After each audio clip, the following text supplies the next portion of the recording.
Hello. So how are you all doing? So on this video, I'll be talking about something a lot of people have been asking me, which is how can they increase the profit margin in their pig farm? You know, a lot of people see pig farming as a very difficult business. It's very difficult if you don't know what you're doing. This is why I always tell people that no matter the business you want to get into, it's always advisable that you study that business first. Never invest your money into what you don't understand. This is like the major investment mistake that a lot of people keep making. When you don't understand the terrain of a business, you are bound to make a mistake in that business, and that business will end up losing you money instead of making you money. Now, on this video, I'll be talking on how to increase your profits in your pig farm. You have a pig farm, probably you think that you are making losses, and you want to be able to increase, you want to be able to start making profits, or you are making profits and you feel that the profit you are making is very little compared to the amount of effort you are putting into your pig farm. You want to basically increase your profits. That is what today's video is all about. How to increase your profit margin in your pig farming business. So the truth is, a lot of people who do pig farming, the reason why they don't even know if they're making profit or not is that they don't keep records. Like, I've been to many farms, and this is one thing I've noticed, especially these small-scale farmers who have like less than 100 pigs, 50 pigs, or even about 200 pigs. They don't keep records. Most times they just buy feed, sell their pigs. They don't know what comes into their farm, and they don't know what they take out from their farm. How will you know if you're making profits or not? Even if you're making profits, the fact that you don't keep records will make you feel that you are losing your money. In fact, this is not even about pig farming. This is like the business culture in Africa. Majority of small business owners in Africa don't keep records. How can you succeed in a business when you can't even monitor the amount of money or the amount of income coming into your business, or the amount of expenses you are taking out from your business?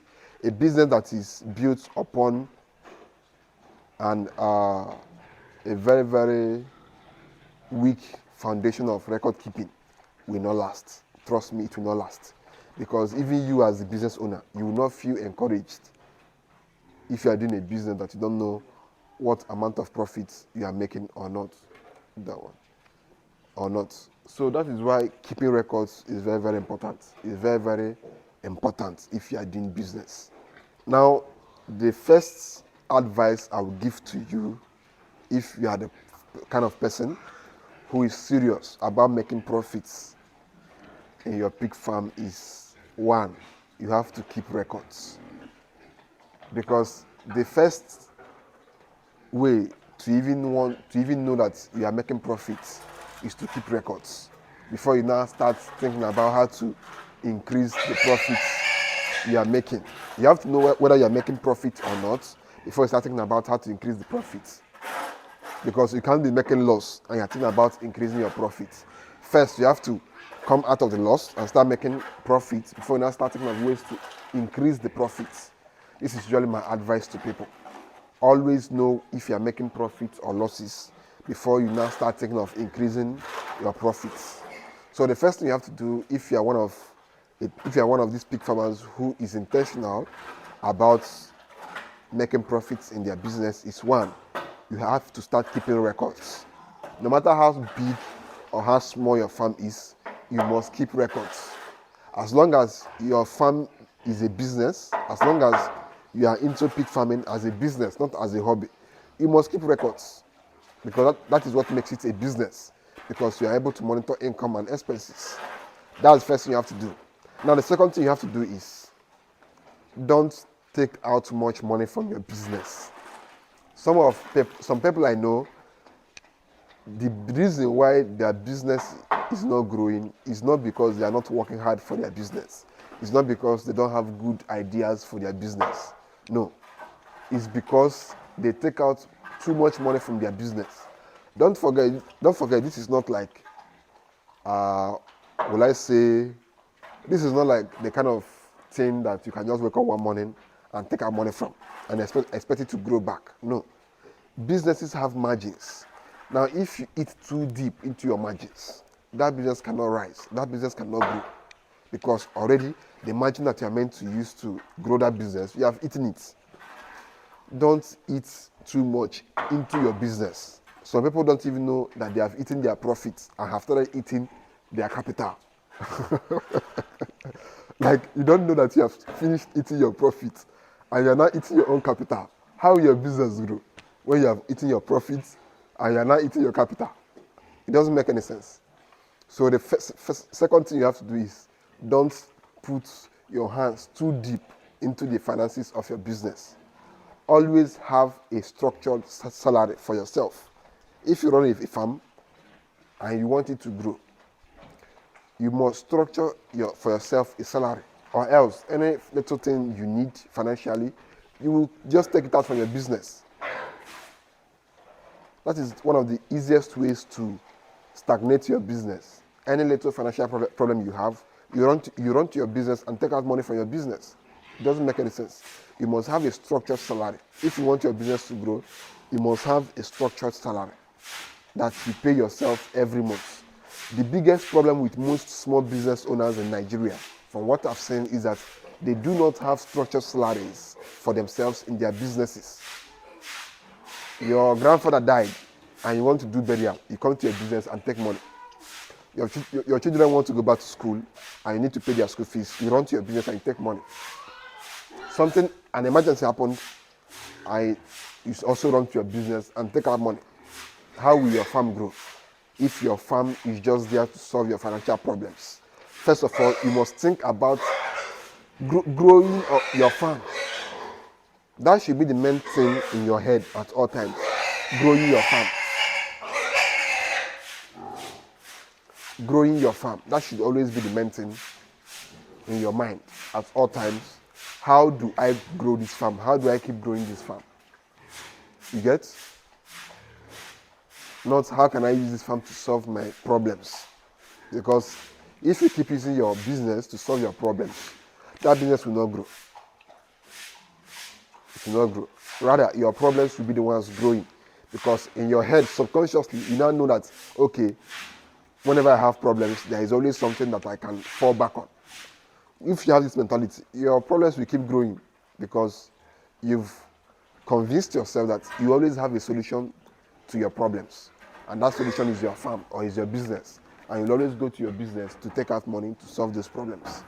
Now, the next way to increase your profit margin is to reduce your running costs. There are actually some things that cost you money in your business, which in the real sense, these things are not even meant to be costing you money. But because you've not been able to notice these things, and because you don't even keep records, you won't know that, okay, these things cost you money. And this is how to reduce the running cost of this farm. And this is why you keep losing money instead of making more money. So my assignment to you today, if you're watching this video, is look at your records. This is September. I'm making this video in September. Look at your records for this month. Ask yourself, what are the things that I've spent my money on this month? And what are the things I can remove? And this farm will still survive and still run effectively. If you have too much workers, you can cut out some. If you spend too much money on maintenance, let's say you call workers from outside to come and make repairs at your farm. If this is at simple maintenances, you can tell your workers to do it. And you pay them probably lesser money than you pay these professionals, and they'll still be happy with it because that is an extra source of income for them. Just look at every single thing that you can cut out from your expenses without it affecting your animals and without it, reducing the effectiveness of running your farm. Because in as much as you want to cut down on costs, we also have to consider the effectiveness of running the farm. If you know that if you cut out this thing, or if you cut out these expenses, that is going to affect the productivity of your workers or of your animals or of basically running the farm, then leave it. But look at those ones that you can do without and still be running your farm effectively. So that is my advice to you guys. The fourth way to increase your profit margin in your pig farm is to pay more attention to the health of your animals. There are some animals that these animals are naturally meant to grow very well. They are meant to grow very fast. But because of the fact that they are always experiencing one sickness or the other, they become stagnated. They become stunted. This is why sometimes you go to a farm and you see stunted animals. This pig don't want me to do this video. You see stunted animals. And the amount of money you are meant to sell these animals, assuming they grew very well without experiencing any stunted growth, you will not be able to sell it at that same price, because at that point they will not grow to the size they are meant to grow. And of course, you have to sell them for a lesser price. I've had my own fair share of all these things I'm telling you guys, and this is why I'm talking to you guys from experience, because as always, the best teacher is experience. So pay a lot of medical attention to your animals so that they can be able to grow well and give you the kind of profit margin you are meant to be getting from one pig. So that's basically it. The next way to increase your profit margin in your pig farming business is to feed your animals better. A lot of us make this mistake. A lot of farmers make this mistake of thinking that they can feed their animals anything.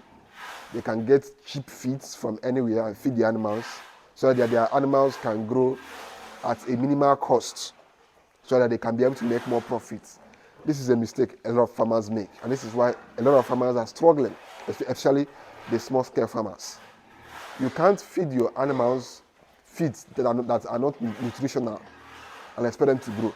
This is why a farmer will be spending little money getting like feeds that are not nutritious and give to their animals. 1 year they are still feeding that same animal 1 year, and these animals have not clocked 50 kg. Whereas another farmer invested in good feeds, even though it might be costly, but these are quality feeds. And within 6 months, these animals are over 50 kg and he has sold them.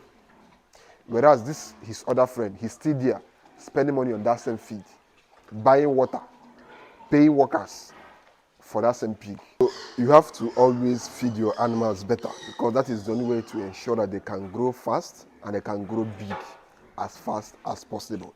Because the more these animals stay in your farm, the more you are spending money on water, on their medication, on their feed, on the labor that goes into taking care of them. So your goal should be to make them to grow as fast as possible in the shortest time period, because that is when you are able to make more profits. So don't use cheap feeds that are not going to add anything to their body. Always use the ones you know that, okay, these animals will eat it, and within 6 months they are over 50 kg, and I can sell them for as much money as possible. The next way to make more profit in your pig farm is to invest in good genetics. This is very, very important. The success of your pig farm lies majorly in 3 things. 1, genetics. 2, feeding. 3, management. If you don't get these 3 things right, especially genetics, the other 2 is just waste of time. Because I've seen cases whereby a farmer is actually feeding their animals very well, but these animals are not growing, they are not converting, they are not getting big. They're just there looking at him, even though this guy is using some of the best affordable feeds he can lay his hands on. So genetics is very, very important. It's genetics that will ensure that your animals will grow very well, as big as possible and as fast as possible. Genetics ensures that. So one thing I always advise people is to invest in pigs that have good genes, pigs that can convert well, pigs that can grow as fast and as fat and as big as possible in the shortest time period. And the only thing that can ensure that is genetics, number 1, feeding, number 2, and management, number 3. These are the 3 major pillars of pig farming before you now start talking about the business side of pig farming. So that's basically it. The last point or the last way to make more profit in your pig farm is to invest more capital into it. Like I always, like every other business, pig farming is a business of scale. The more pigs you have, the more profit you make. Someone who is selling 10 pigs a day will always make more money than someone who is selling 10 pigs in a month. If you are selling 10 pigs a day, that's like 300 pigs in 1 month. Whereas someone else selling 10 pigs in 1 month, you will always make more profit than that person. Every business works under the principle of scaling. The larger your business is, the more profit you tend to make. So that's basically it. Invest more capital into your business, and your business will always grow well if you're able to manage it very well, and if you're able to apply all these principles and points and strategies I've listed out on this video. So that's basically it. This is how you grow your pig farm, and this is how you make more profit. So if you've not gotten my ebook, the ebook on pig farming, I would advise you get it. A lot of the questions you people ask me in the comment section are already in this ebook. And a lot of questions you people also ask me on WhatsApp. Some of you come to my WhatsApp using the number I drop in these videos or on the description of my videos. You guys come to my WhatsApp to ask me some of these questions. All these questions are already contained in the ebook. So if you want to make things easier for yourself, you can just get this ebook. It's very, very affordable, and get to see these questions, see the answers to your questions. Because I compiled all the questions that I usually get and put them all into this ebook, and that is why this ebook is here. If you want to get this ebook, check the description of this video. There is a link to where you can download it. So go there and download it. And of course, ask your questions in the comment section. I will always try my best to give my replies and my answers to you guys' questions. So that's basically it. Subscribe to the channel, and of course, I would love to see you guys in the next video. Thank you for watching, and see you guys in the next video. Peace.